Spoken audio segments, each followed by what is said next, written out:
Hello friends, welcome back to a brand new video. The World Cup is just around the corner, and that means that the squads very soon are going to be announced. England will be making the announcement of who they are taking to Qatar to participate in the 2022 World Cup. So I thought I would share with you my England squad that I think should be going to this year's tournament. If you enjoy the video, please leave it with a like and subscribe if you haven't for more content like this coming very soon.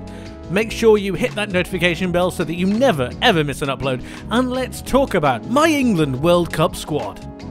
Okay, this is my 26-man squad for England. This is the team that I want to see Gareth Southgate take to the World Cup. This is the team that I think they can do the best with. It's got a mixture of youth and it's got a mixture of experience. It's got some pacey players, it's got some controlling players, it's got a decent balance of players as well, and I think that this could really serve England quite well going forwards. Let's talk about the goalkeepers. First of all, we have Jordan Pickford, Nick Pope and Aaron Ramsdale, all major mainstays for their teams at the moment. Nick Pope is doing well for Newcastle. Jordan Pickford is obviously England's #1 and is doing very well for Everton at the moment. Aaron Ramsdale is doing the same for Arsenal. Very, very good shot stoppers. Ramsdale and Pickford are both very good with their feet, and you also have Nick Pope, who is a very, very good shot stopper. So these ones were pretty easy for me to pick, to be honest. I think there was some contention about Sam Johnston, some contention about Dean Henderson, but I don't think they've had enough game time with their squads yet. I don't think they've done all too much together, and I just think that these three are the obvious choices and the ones that I want to see taken to the World Cup. Now let's move on to right back. Kyle Walker is a major doubt at the moment for England, especially with the surgery that he's recently had. I think if England can take him, and if he is fit to travel, I think they should pick him, because his pace, his power is something that England just don't have any of, especially with the levels that he is able to bring to the game. He's getting on a bit, he's 32 now, but I do think that going forwards, I think that Walker is a major asset. And also, when you're thinking about the systems that Gareth Southgate is going to want to employ, he will play a 3 at the back, most likely. I know this is set up like a 4-3-3, but make no mistake about it, Gareth Southgate will more than likely play a 3 at the back. So Kyle Walker really does fit into that system. He's able to play a right-sided centre-back. He can also play at right back, and he's got the pace and power to do both with a high level of quality. Trent Alexander-Arnold is probably the other contentious decision that I have here. When you're talking about Trent and you're talking about going forwards, he is one of the best in the business. But the problem is that defensively he is quite lax. This is where I think the 3 at the back comes in, and where I think that he can really sit in. I think he can play around this area, around the middle of the pitch, and make sure that he's able to shuffle across, up and down the sides, to be able to cause some cover for the defensive players. And then when you look at it, he's able to go forwards. When he's playing at right back, I think he's a little bit too exposed, and I don't think he's able to cover himself in all too much glory. But as a right wing back, I think he would be absolutely fine. And remember, Gareth Southgate will be playing a 3 at the back more than likely at the World Cup. Also, Reece James is injured and will more than likely miss the World Cup. This means that I think that Trent is a must pick at the moment. Yes, he's had some bad form, but you can always play yourself into form, and there is a long time before the World Cup starts. Not too much games to be played, but there is a lot of time for him to really pick himself up, and I think he'd be given a massive boost of confidence if he was picked for this World Cup team. We now move forward into the centre-backs, and we have a look. I have Eric Dyer, who's doing very well for Tottenham at the moment. John Stones, who is another injury concern. John Stones has picked up a hamstring injury, and he's set to be back sooner rather than later, but he's another big question mark for me. Will he be fit in time for the World Cup? If not, then Gareth Southgate and England will need to look elsewhere, but I'd like him to be on the plane for when they go to Qatar. Ben White, I think, is a must pick at centre-back. Not only can he play right back, this season he has proven that he's very, very good at playing right back. Arguably better than he's playing centre-back at the moment, which means that he's able to come and cover for these two if anything happens to him. Walker might not be fit for the group stage of the tournament, which means that for any cover, Ben White will be able to go over and cover for Trent if he needs a game off. I think he's a very good centre-back. He's very good with the ball at his feet, and that's something that England are going to need going forwards if they're going to be wanting to play at the back. Speaking of which, Tomori is another ball-playing centre-half that I think should be on the plane because of the way he's able to defend. He's very physical, he likes a good tackle, and he's also good with the ball at his feet. He plays for a very good AC Milan side.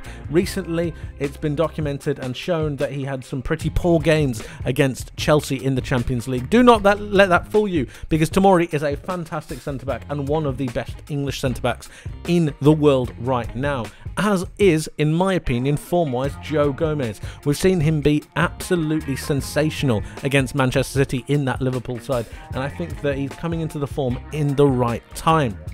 Jurgen Klopp has put his faith in him after that terrible performance against Napoli, but he really did step up and played an amazing match of football, and I do think that Joe Gomez has got himself a slot on that England plane. I think there were a lot of people clamouring for Joe Gomez to be part of this England setup even before he had that good game against Man City. Last season people were asking for it, but injuries played a part in him not being selected.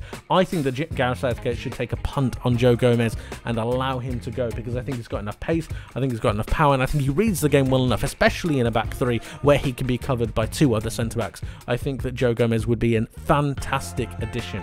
Moving on to left back, we have Kieran Trippier. Now, I'm sure you're going to be saying, why have you put Trippier on the left-hand side? Well, he has played that for England previously. He is right-footed, yes, but also, if they ever need him to, he can also transition over and go and play here at right-back.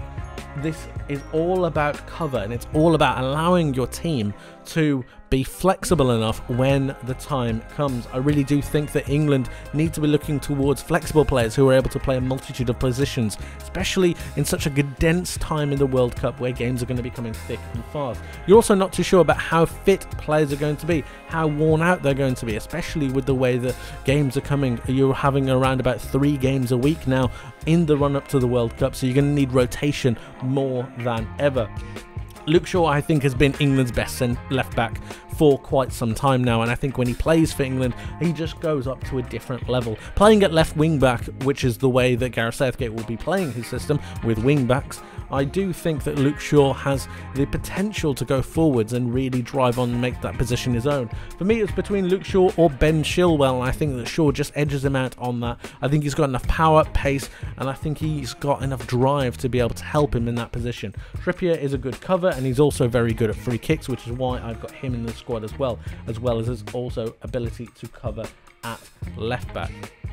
Now, let us talk about central midfield. We have Declan Rice and Jordan Henderson as the defensive midfielders. I'm sure a lot of people are going to be questioning, why have you got Jordan Henderson in your team? Well, when you look at England and you're talking about the way that they're going to want to be approaching the World Cup, it's a difficult time and it's a scary time for a lot of these young players. So you're going to need some experienced heads. Jordan Henderson will be one of them. He is the vice captain for England, and I think that if Gareth Southgate can, I think he should take him. I think his level head, especially with the way that I've picked my centre-backs without any Harry Maguire, I do think that going forwards, I think that Henderson will be able to calm down this England side and allow them to go forwards, keep them level-headed, and make sure they are focused. Declan Rice is obviously the main pick for this team. The first name, if not one of the first names on the team sheet, probably behind Harry Kane. We need Declan Rice in this side because of the way he destroys the midfield and the way he recycles possession. Moving forwards, we have Jude Bellingham, who I think is another mainstay in this side now. The way he has performed in recent times for England, I think, has really cemented him a place in this England squad. James Ward-Prowse is another pick for me. Free kicks are going to be a massive exploit that England should be looking towards, and I think that James Ward-Prowse is one of the best free kick specialists in the league, the Premier League, and also I'd think in Europe currently. The way he takes a free kick is absolutely sensational, and I think it's something that Gareth Southgate really needs to consider going forward. As well as that, he's also very tenacious and also very good at recycling possession. You don't always need those flashy, crazy players who are going to play 40-yard passes. Sometimes you just need a little bit of dictation in the middle of the park, and that's something that James Ward-Prowse can really do. He can dictate the flow and tempo of a game because of the way that he likes to play the ball around the pitch.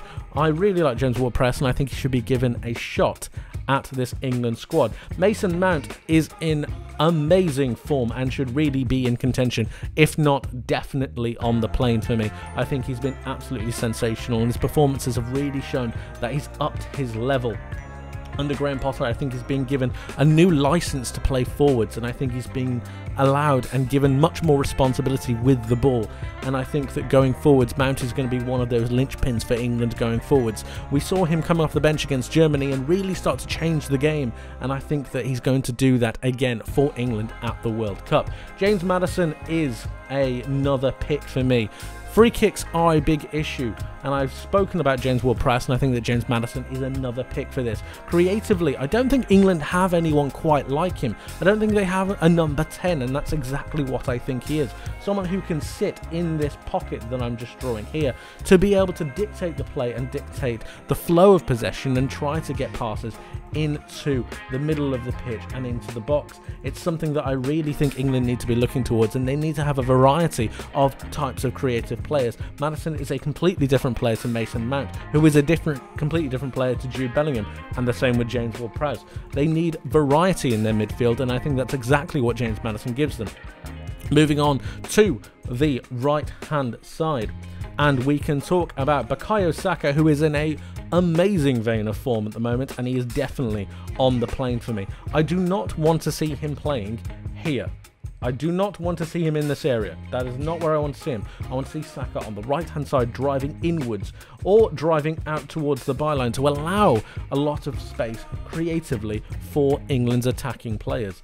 He does not need to be playing at left winger. However, that is a position that he could play if it's ever desperately needed. He has played that position before, so the variety of the positions and the uniqueness in the way that he plays his game, I think really suits England, and I think that his ability to be able to play a multitude of positions is really going to help them. He can also play left back at a massive push.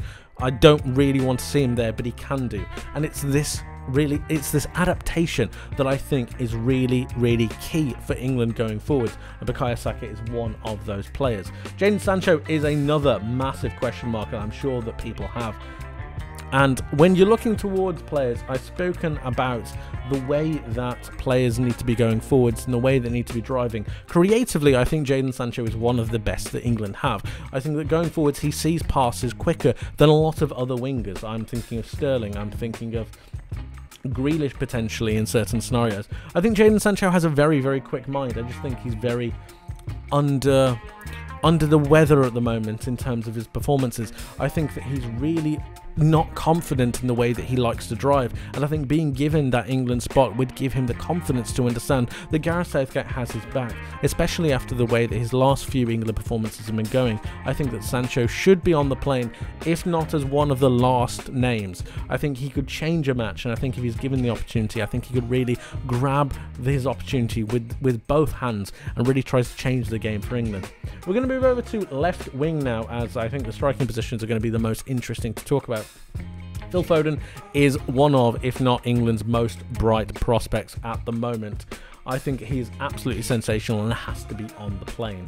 I don't really need to talk any more about it. He's got pretty much everything. He's got amazing control. He has an eye for a pass. He's very quick. He can dribble like anyone else, and he is just fantastic. Playing off his left wing, I think the balance with Saka could really be a major, major asset for England going forwards. Of course, you can also have Sterling here and then put Foden on the right-hand side.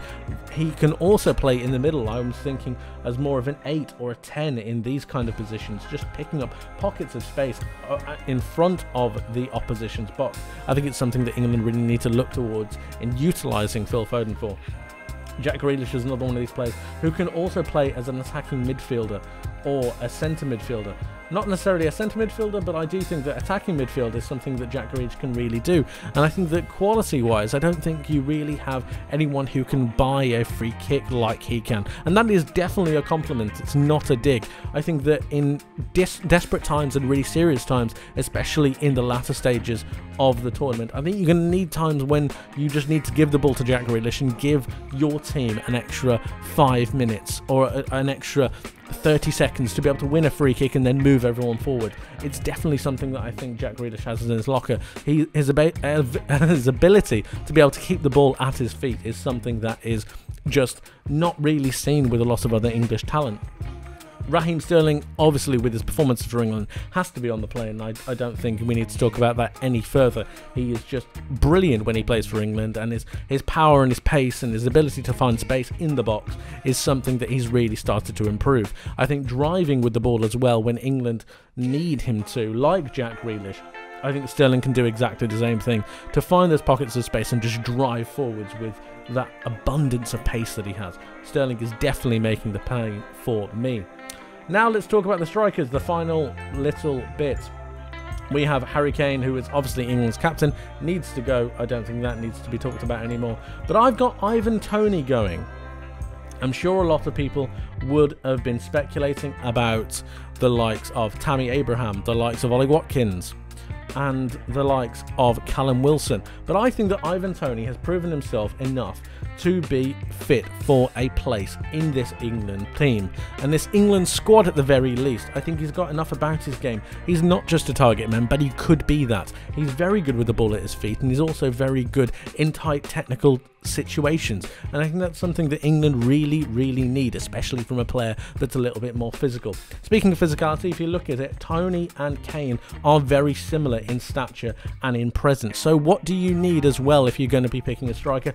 I think you need an abundance of pace, and that's why I've gone for Marcus Rashford.